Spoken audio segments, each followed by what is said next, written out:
welcome to another episode of The Wave. My name is Adam. My name is Nick. Welcome to the news and chat show from the world famous Bottom of the Stream podcast. It is indeed. And Merry Christmas week. Yeah, I guess this is the Christmas episode Of The Wave. It is. of The Wave, yeah. Yeah. I hadn't even thought about that. Well, We're getting there. Think about it. How are you, Adam? I'm very good, thank you. Yourself? I am excellently festive. Excellently festive. You looked excellently festive on Instagram the other day. Oh, yeah. I forgot about noticed that. you dressed in nice festive gear. Yeah, I've kept the whole thing. I was just going to say I'm keeping the shoes. I dressed up as an elf. I noticed, I saw. Yeah. How was that? Fun? Yeah. Yeah. Really fun. Why? Why? For a local youth group thing, giving out. Doing a bit for the community. There was a Santa and I was an elf. Excellent. And I'm keeping the costume and I will say no more. You going to wear it at Christmas? I might do. You should. I'm not wear it to work. Can you imagine? That'd be hilarious. I nearly crashed into Santa yesterday. Did you? Yeah, well, he nearly crashed into me, to be fair. He's inconsiderate. You know, one of these, like, they drive around on the back of, attached to the back of Land Rovers. Yeah. On a shed on the back of a Land Rover. Want donations and stuff. He took a corner way too fast for Really? him to have a man on the back in a shed. How? And I was like, shit, that's Santa. The whole point is that they sort of crawl around so they can shake kids' hands. Well, all the lights were off. Oh, so you think he was... I think he was just taking it somewhere. There was there off didn't shift. appear to be a man in the back. Okay. But I was like, shit, I nearly just hit Santa's sleigh. Yeah. Wouldn't have been cool. No, not very. I did So actually close to the swerve, I had big to night swerve as out well. of the way of it. Yeah. That was fun. But he's not got insurance. Oh, dear. No way. Santa. No way. Magic.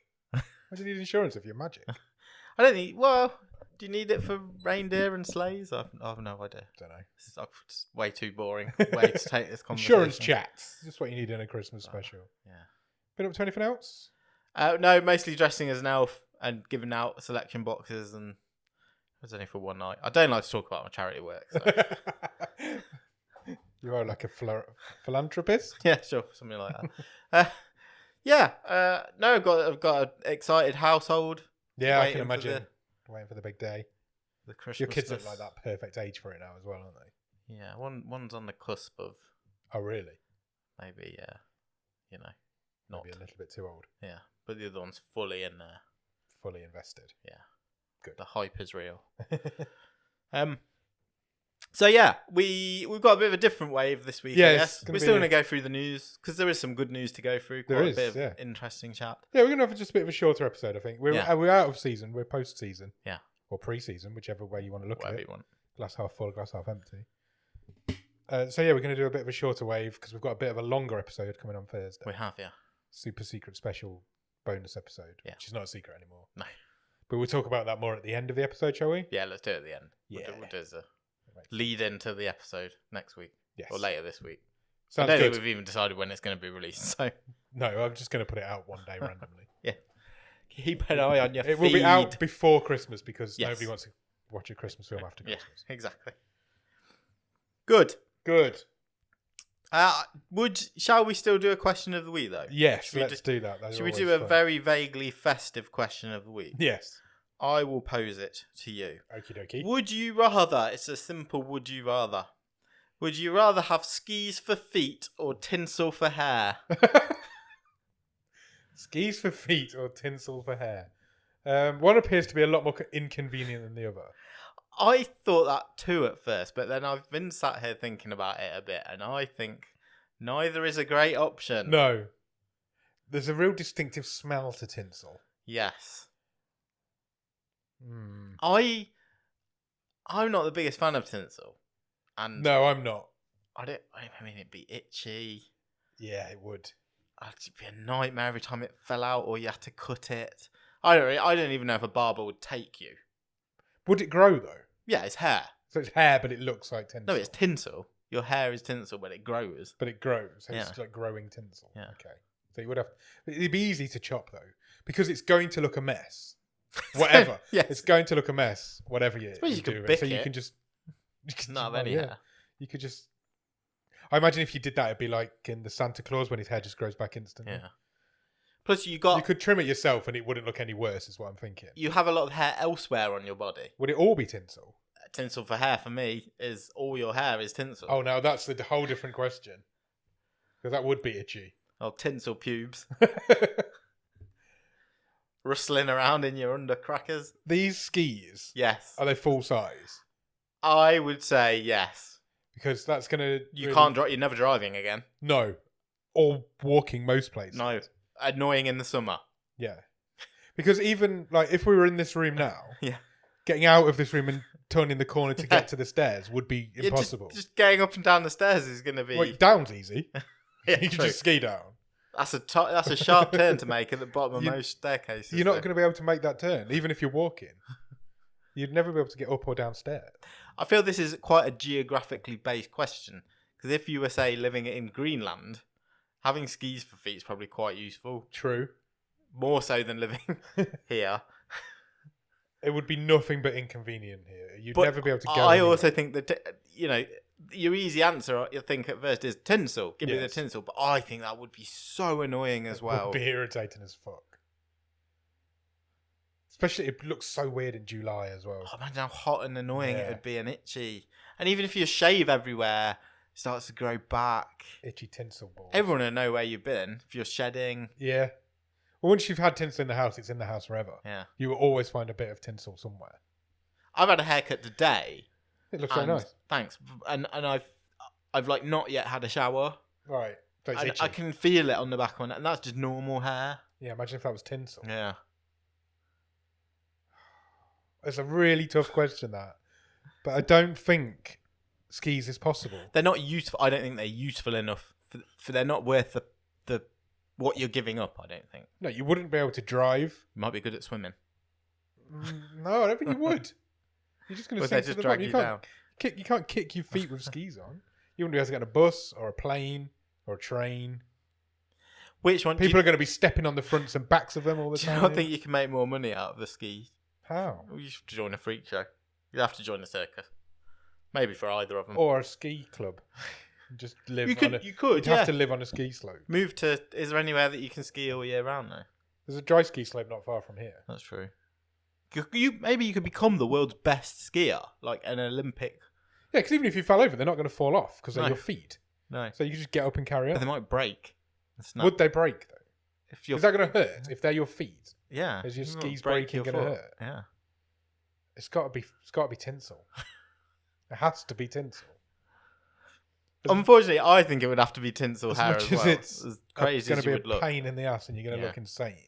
What colour would you go if you could choose? Do you know what? I hadn't even considered colour, and in my head it had just been green the whole time. Really? Yeah. Like a punk. When you just said colour, I was like, I hadn't even thought about that. I think it'd be green. There might be a reason for that. It What might about be gold? Is gold like the nearest Yeah. usual colour? I don't know. No, silver. Silver would. Yeah, but you're proper nobody shiny. Even notice. Yeah. It's got to be. Showering would be a pain. Yeah. Wet tinsel would be Rustle- horrible. Oh, yeah, that would be horrible. Ugh. Yeah. Tinsel. It's skis is just impossible. I think Whereas it's got to be it's the tinsel's worst a- of the Tinsel's worst, annoying, but best skis of is the- impossible. terrible choice. That's a great question. I like that. That's killed some time as well. Well done. Shall we do some Netflix news? Sure. Shall we start with this one? Let's start with one of them. And the one you have chosen is Netflix's announcement of next year's Netflix is a Joke, the now annual comedy festival, Oh, okay. which must be really great if you live in or around Los Angeles, Why? because that's always where it is. Oh, I was like, what? They should move this thing around the world. Yeah, why are they Netflix not is moving a it? global thing. Yeah. It is quite the lineup, I have got to say. okay. It's maybe one day maybe we get a press invite. Yeah, I'll be up for that. That's what we should aim for. Next time you speak to Ted Sarandos. If you Sure. Yeah. Netflix say that Netflix is a Joke will bring together fans for a comedy marathon of over 300 shows across 35 venues. Wow. It once again returns to Los Angeles. I don't think it was that big this year, was it? I'm think not it's sure. massive. I'm not sure. Robbie Praw is a new name for us, I think. Okay, I think He it is the Netflix vice president of stand-up and comedy formats. What an easy job. He says This is a special time for comedy, both for Netflix and the genre at large. We have the privilege of working with comedians who are selling out arenas, winning awards, and building fandoms in the millions. Wow. In the 10 years that we've been doing stand-up, we've seen the art form reach levels we didn't think possible. This festival aimed to capture the moment by bringing together the world's best comedians for an unforgettable 11 days. Would you like... Well, I'll tell you first when it is. So Netflix is a Joke runs from May the 2nd to May the 12th at various venues across Los Angeles. We should go for our birthdays. We should. They're both We falling should within do that time range. Some of the artists performing: Go on. Ali Wong, Nice. Bert Kreischer, Brett Goldstein, Cedric the Entertainer, Chelsea Handler, Chris Rock, Craig Robinson, Daniel Tosh, Dane Cook, David Letterman, David Letterman. Hannah Gadsby, Jason Mantzoukas, Jeff Ross, Jerry Seinfeld, John Mulaney, Jon Stewart, Jim Gaffigan, Jim Jeffries, Jimmy Carr, Catherine Ryan, Kevin Hart, Kumail Nanjiani, Marlon Wayans. Oh, wow. Of this parish. Yeah, Maya Rudolph, Nicole Byer, Nick Kroll, Patton Oswalt, Phil Rosenthal, Oh, nice. Rachel Bloom, Sarah Silverman, Seth Rogen, Tim Robinson, Tom Brady. Yes, that one. Tom Brady as in NFL star Tom Brady. The very same. Okay. Trevor Noah, Wanda Sykes. To name but a few, more headliners will be announced in January. That's a heck of a lineup already. Tickets are now on sale at netflixisajokefest.com. Okay. If that's your bag and you are in or willing to travel It to is Los my bag, Angeles. but I'm not in either in Los Angeles at that time period, Okay. unfortunately. That'd be cool. I went to a comedy show last night. How was that? It was really good. It was like a Christmas collection of 5 comedians all Lovely. performing. They were all very funny. It's a great night. They had a sign language interpreter on the side of the stage. So there was 5 different comedians and she stayed on the stage all night. Nice. She did a whole shift. Yeah. She put a proper shift in. They're all trying to make her do swear words. It was quite funny. Yeah, I went to one a couple of years ago and she did the same Yeah. gag. I'm trying to get this It was sign fun. language. It person. was good. It was a good night. It was Yeah. good fun. Excellent. Watch more stand-up comedy. It's just great. Good. Next. Netflix has announced this week a return date for Bridgerton season 3. They have split it into 2 parts, as is becoming Standard. more common. Yeah. It has to be said. Part 1 will premiere on the 16th of May, Oh, well, it's not that far away. followed by Part 2 on June the 13th. There will be a total of 8 episodes, but Netflix has not said what the split will be between Parts 1 and Parts 2. So 4 and that 4? remains to be seen. Probably 7 and 1. Probably no Netflix. Season 3 will focus on the budding romance between Penelope Featherington, played by Nicola Coughlan, and Colin Bridgerton. Ooh. Yeah. There's about 28 Bridgerton books, so... So this can just Who keep knows? going forever. yeah, they follow a different family member every time. So. Oh, right. Okay. And you had the spin-off, didn't you? The Queen Charlotte Yeah, spin-off earlier this year. So I'm sure that'll do big numbers. Yeah, definitely. Come May. Bridgerton always does well, doesn't it? Yeah. It's one of those shows that always will. It's never going to fade away, is it, Bridgerton? I really enjoyed the first season, and I personally thought the second season was a big drop-off. But Okay. there you go. It'd be interesting to see where season 3 goes. If we can pull it back. Exciting news for some. If you are a fan of Paddington, I have a niece that is madly in love with Paddington. then you may be interested to hear that in the works is Paddington, the West End musical. Oh, okay. Studio Canal, which produced the recent Paddington movies, is also backing this production, Right. joining forces with a couple of theatre production companies, that is the Sonia Friedman Production Company and the Eliza Lumley Productions. And interestingly, the music and lyrics to this musical will be written by Tom Fletcher of the boy band McFly. I don't know if you can call them a boy band anymore. Man band. They're a man band. McFly. Awesome. That's cool. Friedman and Lumley said, "It is a privilege to be creating a new musical about this gorgeous and beloved little bear with such a wonderful team. The magic of Paddington is that through his wide-eyed innocence, he sees the very best in humanity and reminds us that love and kindness can triumph if we open our minds and hearts to one another." That's a good message. It's funny how Paddington's had this like mad resurgence over the last few years, isn't it? I remember Paddington being a thing when I was a kid, but it wasn't like a huge thing. And then the last 10 years or so, it's just like skyrocketed. So like he's like the mascot of the country now. I have a signed Paddington book. Signed by who? Michael Bond. Oh, nice. My mum got it signed by Michael Bond when she was at university. Oh, wow.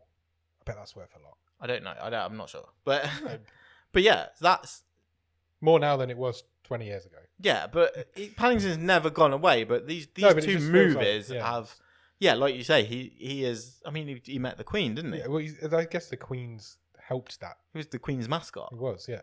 He's like the mascot of the UK now. Yeah. I went to Sandringham in September, and the gift shop there's more Paddington stuff in there than there is royal stuff. It was everywhere. So we're getting Paddington 3. I can't remember if it's 24 or 25.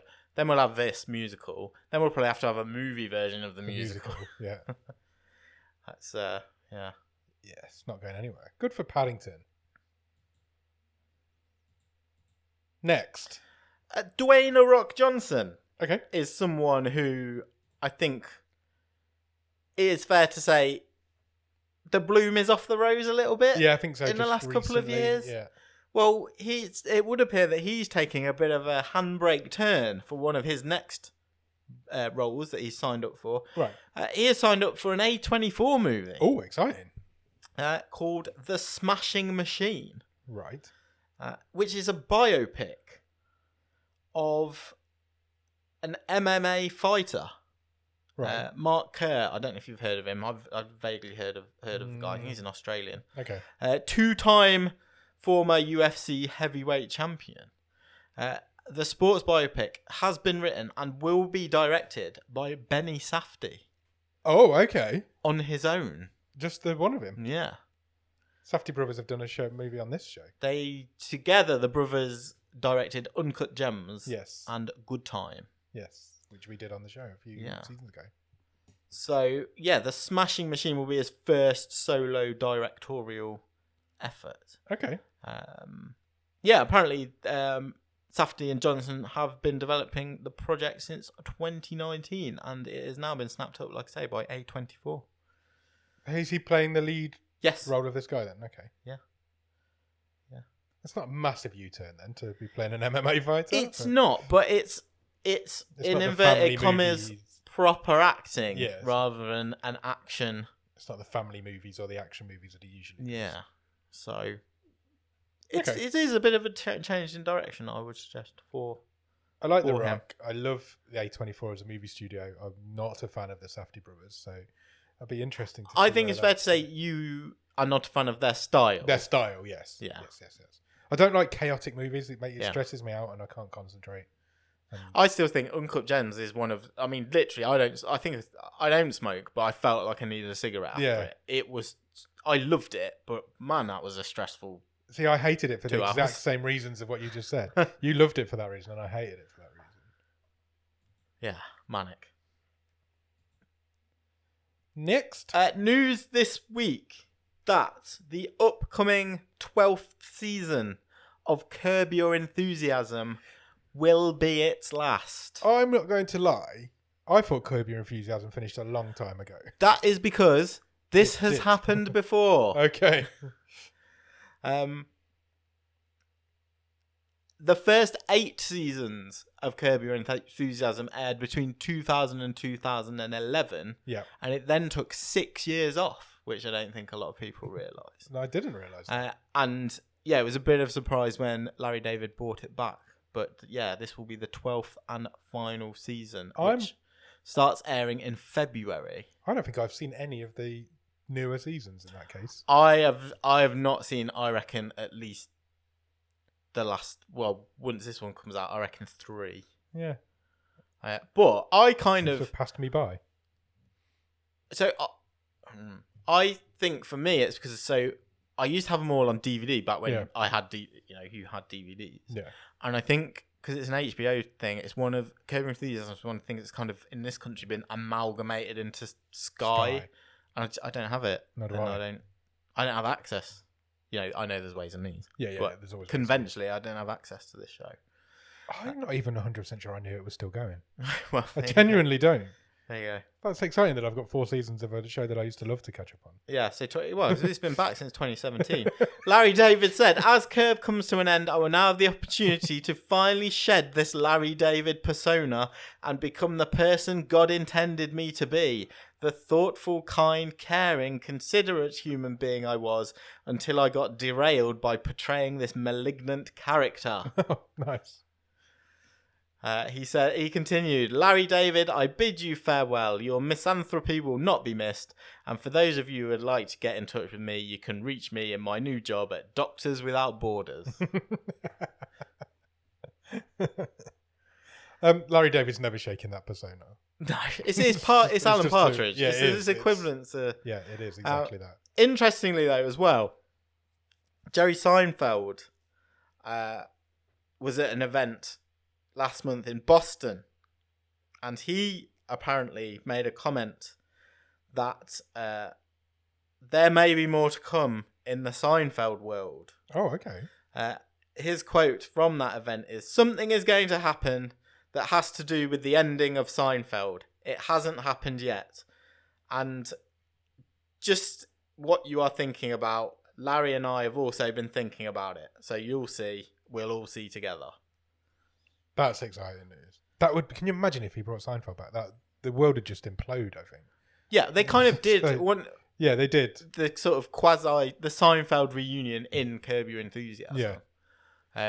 If they did a new season of Seinfeld. Or could these two mash together somehow? Yeah, Maybe that's something that we could do. Maybe it's a third show that is both of these things. Yeah, mixed in. Who knows? Wow. Keep your ears peeled on that one. The amount of money that they would be offered to do that. Yeah, and the amount they'd make for it as well. Yeah. That would rock the world. Sad news this week. Devastating news. Really sad and surprising and tragic news is the passing away of Andre Braugher. Yeah, really, really sad. Most known for playing Captain Raymond Holt in Brooklyn Nine-Nine. Yeah, definitely. But also, prior to that, a proper serious actor. Yes. Only 61. No age. Passed away after a brief illness. Yeah. What a shame. Is he the best thing in Brooklyn Nine-Nine? Ooh, that's hard to say. It is. Is. He certainly wouldn't be the same show without him. Yeah. It was horrible news to wake up to on the other morning. I was like, not expected. Really devastating. But, yeah, absolutely. I mean, there's been so many sort of tributes paid this week. And really gutting to read that. Like you say, waking up on Monday or Tuesday morning. Whenever it was, yeah. Real shame. Lung cancer, apparently, was announced. Rest in peace, Andre. Is that all your news? There's one more bit of news. Okay. Which is probably the biggest bit of news this week. Yeah, let's spend a bit of time on this, I think. And this is the surprise release by Netflix of, well, basically just a massive spreadsheet. Yeah, they've released a huge spreadsheet. But it's the most interesting thing they've released in ages. Which, including some of their films, they have called a Netflix engagement report. Yes. And essentially what this is a comprehensive list of what people have watched on Netflix between the 1st of January 2023 and the end of June. Yeah, first 6 months of the year. Yeah. We've just got a huge spreadsheet listing everything. Literally. To qualify for the list, something has to have been watched for over 50,000 hours. Yeah. And everything is rounded up to the nearest 10,000, wasn't it? I thought it was 100,000. Was it 100,000? So yeah, technically you could make this list if you've been watched 51,000 times. Yeah, it was 100,000. Sorry, yeah. So, what's this? I mean, we knew that Netflix had said, "Well, we're going to get more transparent with viewing." Yep. But I don't think we quite expected just a data dump. Data dump That's like what this. it is. Yeah. Apparently, it was a condition of the writers' strike agreement. Yeah. That they had to release viewing figures for absolutely everything that's on the franchise. So I guess they've done that by going to the most little effort possible. They've just exported a spreadsheet. Yeah, 100%. Exactly. And they're going to do it every 6 months apparently now. So presumably, in 6 months' time, we'll get July to December of this year, but that will come around June next year. Yeah.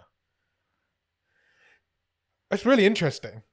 I've spent hours looking at it this week. It's just like searching for stuff. Interestingly, in Netflix's sort of official wording, they've put, when reading the report, it is important to remember that success on Netflix comes in all shapes and sizes and is not determined by hours viewed alone. In other words, you'll find stuff on there that we've cancelled higher up than stuff that's not been cancelled. Yeah. Shadow and Bone being a prime example, I think, of being pretty high up in this list. They continue. We have enormously successful movies and TV shows with both lower and higher hours viewed. It's all about whether a movie or TV show thrilled its audience and the size of that audience relative to the economics of the title. To compare between titles, it's best to use our weekly top 10 and most popular lists, which take into account runtimes and premiere dates. Or just listen to the bottom of the stream because we go through that most weeks. So just do that. Yeah. We've got the report. Is there anything? Should we run through the top few? Yeah, let's run and through then we the can top few. pick out a few other things. I've done a few bits of research for our show on there as well. So. Topping the chart quite significantly, actually. Yeah, by a long way. Is season 1 of The Night Agent. Yes. It was viewed for 812,100,000 hours. Yes. It didn't come out till the end of March, so it's only actually 3 months worth of data. Yeah. It is like 150 million hours ahead of Ginny and Georgia season 2. Yes. Which surprised me that it came second. Yeah. I'm not going to lie. So they're the top 2. Third place was The Glory season 1, which I believe is a Korean show. Yeah, I don't even know what that is. And it's done very well. Fourth place was Wednesday season 1. Oh, I thought that would be higher than that. But what you have to remember is Wednesday didn't come out until later on. No, Wednesday came out earlier on. Yeah. Sorry, so it came out in November 2022. So anything in the end of November and December wasn't counted in this report. Otherwise, I would suggest it would have been right up there. Yes. Queen Charlotte, the Bridgerton story spin-off, was 5th. You season 4, 6th. La Reine d'Ilseur season 3, which 7th. Isn't even available globally. Really? Yeah, it says here, look, available globally. No. Impressive. Outer Banks season 3, 8th. Ginny and Georgia season 1, and then Fubar making up the top 10. It's really surprising that Fubar made it in there. But just for context, Fubar in 10th, 266 million hours. Yeah. So 600 odd million hours difference behind The Night Agent. Yeah, it's a really interesting list. It really is. The highest rated watched movie in the first... Yeah, these are all TV shows that we've gone through. Yeah, in the first 6 months of this year was The Mother. Yes. Just under 250 million viewing hours. That didn't even come out till the 12th of May. Yeah. So that's actually only had 1 month's worth of data. I went through and looked up some of the movies that we've watched on the show this season. And okay. It will not surprise you to find out that the majority of them do not feature on this list. Good. Proves the concept. Proves the concept of the show. I think there's only out of the 25, I think there's only 7 that actually appear on this list. Would you like to have a guess at what the highest placed film from season 9 of Bottom of the Stream on this list is? I'm going to guess. I've got the top 2. So the most watched movie on Netflix from our recent season. Most recent season. So I'm going to guess, because it seemed to have a fair bit of critical oomph behind it. Yeah. I'm going to guess To the Bone. No. Oh, Interesting. It is on the list, but it isn't the top rated one. In which case, I will need to consult what the hell we did this year. It is a wild card. If that helps you. Is it my wild card? No. Oh. Nor is it mine. Really? No. Then, I reckon it's the Spanish movie. Paradise? Yes. Isn't on the list at all. Really? No. I was thinking that might have been really big in Europe and Latin America. Well, that only leaves... Still time. Really? Yeah. That would have been my last choice. Not only that, it's 611th on the list. Wow. 30.8 million viewing hours. I mean, it's a drop in the ocean compared to It is. this top 10, but 30 million. 30.8 million in this 6 months of the year. That's good. It's really good. It's 17th in our stream table. Next, do you want to know the one after that? Yeah. Is the film that's 16th in the stream table. Black Crab. Okay. 23.3 million comes 910th on the list. That doesn't surprise me because I mean, maybe our algorithms are a bit skewed, but I can remember that coming out and it being in my thumbnails. Yeah. Yeah. Agreed. I'm not surprised by that. Crawl Space isn't on the list, but Okay. I think Crawl Space didn't hit Netflix till after June. Right, okay. I think it came a bit later. Buddy Games is on the list. Oh, no. Blood and Gold isn't on the list. I think that would have been on the cusp. But because that only got released this year. Yeah. So Maybe it's look really out for that interesting. next If we go through the list, the lowest rated film that we've ever done on the show is Werewolves of the Third Reich. Amazing. That is on the list, but is at the bottom. It's at 100,000, so it's equal bottom. So it may have only had 51,000. See, it's had somewhere between 51,000 and 100,000. And 100,000 views. But there's an awful lot of film stuff on here that's only had 100,000. Yeah. Like, all this is like well, equal. if you're doing that rounding up, that's to be expected. Yes. Yeah. Yeah. So you've got like there's 18,220 entries on the list. Things on here. Yeah. So we've just spent time looking through this. I find it fascinating. I love stats, as you know, but there's some really surprising stuff right down at the bottom. If you look through this, there's like yes, there is, but like because you have like the odd stuff that's going to have been released. Like this one, for instance, was released in 2020. Yeah, but you've got like the odd movie, like the movie Wild there, which was quite a big movie, but it's not got a global release. So Netflix might have only had it in 3 countries. And it's only done 100,000 viewing hours. Yeah, but it might have only been in 1 country. Exactly. Yeah, I find it really interesting. There's Werewolves of the Third Reich. Look, 18,072. Fantastic. 100,000 viewing hours. Not with a global release. But, yeah, I'm really excited that this is going to come every 6 months because that means we can get probably an episode out of it each 6 months. We can do like the previous seasons. Especially when you can start to compare the last 6 months with the previous 6 months. Yeah. Yeah, I mean, I don't want to say Netflix have done the absolute bare minimum given what this... They 100% have. But I think they have. It was, apparently was a clause in the agreement, in the writers' strike agreement, that they had to do it. So they've just, we've got to do this, so let's just do it. It's interesting. Another interesting point about this. So I read an article on this list being issued by a proper journalist for a proper newspaper. Okay. Albeit I read it on their online site, and he said, "Thing that struck me reading this list was, so the highest thing up that I'd never heard of, was this thing called Kaleidoscope, with 250 million views." And I'm thinking, Kaleidoscope was massive when that came out. Does this really just show how reliant you are on what your algorithm shows you? Because I'm pretty sure I thought Kaleidoscope was. That was the one where you could watch in. Well, they said you could watch in any order, but you couldn't. It was really well up on its release. The highest thing I've not heard of is The Glory, and that's in 3rd. Yeah. So, yeah, I think it's really interesting. I'm really looking forward to it coming out every 6 months. Beef season 1's up there. Look, what's that? 18th. Yeah, that did really well. I think The Night Agent doing as well. Don't forget anybody expected that to do as well as it did. No. So I'm happy that it did. I think it is slightly helped by just its timing. So you've only got 23 things that did over 200 million views. There's Shadow and Bone, look. Where's that? That's like 26th. Yeah. It's been cancelled. There's 18,000 things on here, and the thing that's in 26 has been cancelled. Yeah, sure. Sweet Tooth, didn't that get cancelled as well? No, it finished. Oh, did that finished? Yeah. Again, I'm not defending Netflix. So I haven't got a skin in the game. I'm watching Shadow and Bone. But if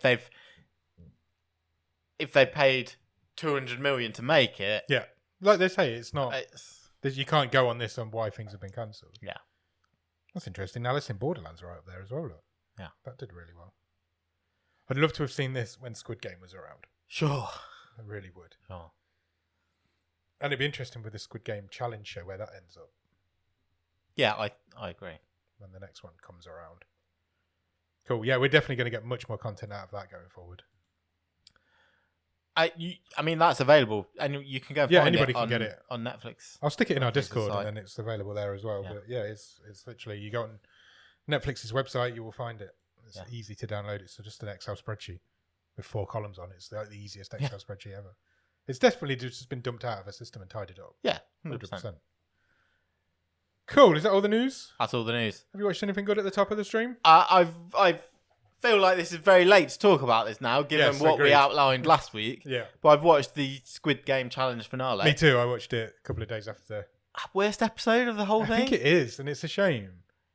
Like, I haven't had a problem with the winner. We won't spoil it, even if people haven't seen it. No. But although I did get spoiled on it in the morning of, yes, annoyingly. I felt maybe they were a bit hamstrung by the final game couldn't be anything too physical. Yeah. And I thought it was poorly edited and the tension was taken out of the whole thing. I don't have any issue with that being the final game. I think that was fine. I don't think it was edited very well. They managed to lose all the tension out of it. It was like tension. Oh, nothing's happened for a while. We'll do a montage. Yeah. But then when he came back from the montage, you knew something was going to happen. Exactly. And it's just, it didn't work for me. I liked the game before that. I quite liked. Yes. But I think it would have worked out better had another outcome had been revealed. Yeah. Because that would have summed up the entire show. But yeah, overall though, great series. As we know, it is coming back for another season. Yeah. So yeah, I really enjoyed the Squid Game, the challenge. It was much better than it had any right to be. I was expecting to hate watch it. And I didn't. I actually really enjoyed watching it. It was more addictive than I expected. Yes, agreed. I would, my personal view, I know I'm probably not in the majority on this, is I would be more, or I am more interested in season 2 of the challenge than season 2 of Squid Game. There we go. Yeah, they'll both be good. And the other thing I've watched this week is one of Netflix's bigger movie releases of the year, Leave the World Behind. I also watched that this week. Do you know what? It's been on my mind this week. Agreed. And because some of it I really liked. Yeah. I couldn't still help but think it was half an hour too long. It was a little bit long. I was surprised myself by watching it because it's usually... I have a limit on films that I watch. Yeah. And it was over that limit. But something about it really intrigued me. So I'd put it on. And I actually really enjoyed it. I thought it was really good. I had no issue with any of it, really. On the whole, I enjoyed it. I think I was a bit annoyed by how... I don't mind ambiguity. Yeah.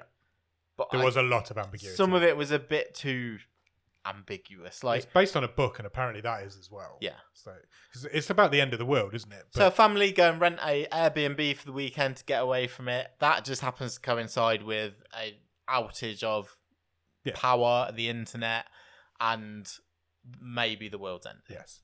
But you never know what's happened, why it's happening, or you're in the dark. I had less of a problem with that. It was more like every character was untrustworthy. Yeah. For not necessarily a reason. Yeah, fair. Like when the owner to the house comes up and it's like, why is he so like ominous? Yeah. I get they were trying to make as many red herrings as possible, but by an hour and a half in, it was just unnecessary. Then they did the same. Every time a new character came in, you had the whole. Are they in on it? Yeah, and it turned out nobody was. Yeah. So, I spoke to 2 people at work about it this week, right? One of them really hated it. One of them really liked it. But the guy who liked it told me that Sandra Bullock was in it. And I'm like, okay, I don't know if I need to take your opinion on movies if you can't recognise Julia Roberts. It did make me laugh. That's brilliant. Yeah. I can't top that. No. I was like, you sure you didn't watch Bird Box? But no, I thought it was fine. I would recommend it, I think. I enjoyed it. Okay. I've also been to the cinema twice this week. Oh, lovely. I've watched 2 movies at the cinema this week. Okay. Hence being gone twice. On Monday night, I went to watch Godzilla -1. Oh, great. I've heard it's brilliant. I tell you what, mate, it's brilliant. You've heard it again. It might be my movie of the year. How did you find this at the cinema? Because it's not got a wide release, has it? It's a pre-release. It was an unlimited screening for Cineworld. So I went on my own, actually. Yeah. And I don't know what forced me to go, and I think it was Ross Cook, because I remember thinking, there's a Japanese Godzilla movie there. Sure. If I go and watch that, Ross will be really proud of me. So I did, and he was. And I'm really glad I did, because I think it's the best disaster movie I've ever seen. Oh, fantastic. Honestly, I'm not even like hyperbole in this. I've seen the trailers, and it much looks enjoyed great. it. It's definitely the best Godzilla movie I've ever seen. It might be my movie of the year. Wow. Which is big words. And yeah, it was just fantastic. It was fantastic. Yeah. Really, really enjoyed it. I was gutted when it finished. Was it dubbed or subtitled? It was subtitled at the cinema. Brilliant. Even better. Yeah. There was quite a lot of people in as well, to be fair. But you get unlimited screenings, you always get quite a lot of people in. Yeah. I think they're like movie people, aren't they? And then I last guess night... so, yeah. No, not last night. What day is it today? Friday. Wednesday, I went to watch Wonka. Oh, right, yeah. The new Timothée Chalamet prequel to Sure. Charlie and the Chocolate Factory. And that's also excellent. Really? Yes. And I might take some stick for it, and I don't care. But I really, really enjoyed it. That's good. Yeah. I'm not doubting it would be good. I just don't see the interest in the franchise. That's more my... I'm biased on this because I've always been a massive Roald Dahl fan. I'm a massive Timothée Chalamet fan. Yeah. I'm a massive Olivia Colman fan. Yeah. Keegan-Michael Key's in it. Tom Davis is in it. It's just great. I just sat with a smile on my face all the way through. Oh, I just very much enjoyed it. Apparently, it's the first movie in the Roald Dahl cinematic universe. Okay. we still... Someone tell me how that works contractually when Netflix own it all. Yeah. It's really interesting, isn't it? But it's got like a Roald Dahl... You know, like the Marvel thing at the beginning and always comes up at the beginning. It's got a Roald Dahl one of them. So there is something going on somewhere with a Roald Dahl cinematic universe. And there might be a little spoiler in the end where maybe 2 characters might become another 2 of Roald Dahl's characters. Okay. Who knows? It's just entertaining. It's a musical, as you'd expect. Timothée Chalamet's not got the best voice in the world. I'll give you that. But I don't know. I may be biased because I love him and I love Roald Dahl. So it makes me feel like a kid. It made me feel like a kid again, and that's all I really care about. Fair enough. Fair enough. I have got one criticism of it, which pushed it down to a 9 from a 10 for me. Hugh Grant's not in it enough. Right. And he's really great. Yeah, but you won't be saying that when you've got the Oompa Loompa spin-off. Well, apparently he hated doing it. So I don't know if you'll see him do it again. But yeah, he's only in 5 scenes and 2 of them are in the trailer. Okay. So it's a shame, but he's not in it enough. But I mean, that feels like it might be a plus point for me if it's away from the sort of standard what we've seen before with how this story works. So okay, I don't think you'll have a problem with it. Probably not. I like I say, I because it's a different enough story. It's from a creative team that I really I know are great. I just maybe it's my issue. I just don't have an interest in that. I'm not the biggest Roald Dahl fan, and I don't see why I need a third Willy Wonka film. It's not a third Willy Wonka film. Yeah, it just isn't. The character's completely different. Although you can see how that character becomes Gene Wilder's character. Yeah. But it's not. It isn't a crazy man taking kids around a chocolate factory. Okay. It's not what it is. It's the story's the story's probably the best thing about it. It's a prequel to that, but you can see how that character revolves. Sure. Into that character, I think. Cool. I think you'd enjoy it, and I'd be surprised if you didn't. Okey-doke. Maybe not as much as I did. Yeah. But I think you'd enjoy it. That's it, though. I think that's everything I've watched this week. Racking my brains. Yeah, that's it. Fine. Cool. I think that'll do us. We said we were going to do a shorter one, and we're actually about the same length as we normally are. Yeah. Let's just talk about what we're doing later this week. So we've got a Christmas special for you. We have indeed. We are between seasons, so we will be back in the new year, starting season 10 of Bottom of the Stream, which will continue with The Wave every Monday and a movie show every Thursday. Yeah, we're going away for a couple of weeks now, aren't we? We are going to have after Christmas Thursday. off. We're going to have Christmas and New Year off. But we'll be back First in week January. of January. And what we're going to do this week is record a commentary of a movie. Yeah, something we've always wanted to do, never done. It is Christmas. We're going to do a Christmas movie. Yes. Which we have randomly selected. We genuinely have as well. But we're going away from Netflix. Yeah, a little bit different for us, this one. We're jumping over to the dark side. Yeah. We're going to Amazon. Yeah, we are. Going to Amazon Prime. Mainly because... we wanted a weird movie. Yeah, and there isn't many weird Christmas movies on Netflix. They're all very much of a formula, I guess, aren't they? So what movie are we doing, Nick? We're going to watch seminal holiday classic, Mr. Saint Nick. We are indeed. Do you want the synopsis of Mr. Saint Nick? Yeah, which means you've never heard of it. It's a Hallmark movie. The synopsis says, King Nicholas the 20th is ready to retire and pass the throne to his son, Nick St. Nicholas. But Nick is a no-show, preferring his lavish seaside lifestyle and his sexy girlfriend. Only a miracle can save Christmas. Yeah. Who's in it, Nick? Kelsey Grammer. Kelsey Grammer's the main guy in this. I don't think it's Kelsey Grammer in his good phase. This came out in 2002. Yeah. So, yeah, this is peak. I'm quite excited. Bad phase Kelsey Grammer. Yeah, I'm really excited as well. Wallace Shawn's in it. There's loads of people you will recognise in it. We will we'll sync it up, press play. Yeah, so basically what we're going to do... You can watch along. We'll start the episode. We'll do a bit of introduction. We'll probably read the synopsis again. And then we'll get it ready. We'll just say, right, press play now. And then we'll just watch it. And as we watch it, we'll have a conversation. Yeah. And you can just play that over the top if you sync up when you press play with when we press play. In theory, it should stay synced all the way through. And...